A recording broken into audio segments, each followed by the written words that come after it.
A discussion that often comes up with candidates is around the topic of jobs that have been left off their resume or off their CV. It usually comes up sort of once I've already begun a relationship with a candidate and they're talking me through their career and what they've done. And there'll be some kind of reference to something and a company name or a job title, and I'll be like, oh, okay, well, where's that on the resume? And I go, oh, I didn't put that on, Mark, because that didn't last very long. It was just, a few weeks or maybe a couple of months. And upon further investigation, it usually transpires that the candidate has decided themselves that because it didn't last too long, they'd rather not have it there at all.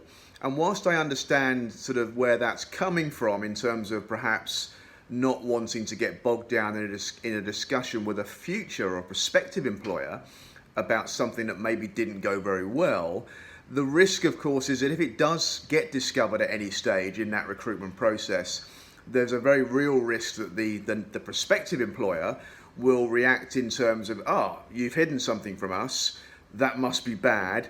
What else are you hiding or not being completely honest about?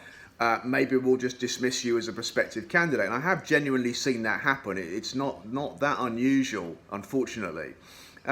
When you talk to the candidate, they'll almost always say that the reason something didn't work out too well was the fault, if that's the right word, of the employer rather than themselves. And of course, that's very human, and often I'm sure it's very true. And it almost begs the response of, well, if you genuinely feel that what went wrong was not down to you, you should have the confidence to be willing to discuss that in an interview. Now, I'm certainly not suggesting you want to spend ages and ages on the topic, and absolutely there's a case for making sure that you try and control that part of the interview career pathway discussion. But I do think it's better that you're actually honest about this. And whilst you're explaining why something didn't go fabulously well, and that's presumably what happened, the key there is to make sure that you stay very, very professional, very controlled and very calm, that you, if you can, try and give some balance to the situation, so you're not just completely saying they were rubbish or this was awful and none of it was my fault, it's all entirely their fault. Even if that is true, and it's probably not ever 100% anyone's fault, but even if you genuinely feel it's the other party's fault, it would be smart to allow some sense of mea culpa, some sense of what you've learned from that as well. It's a much more professional look to the next employer if you are able to have that conversation and to show some honesty and some diplomacy.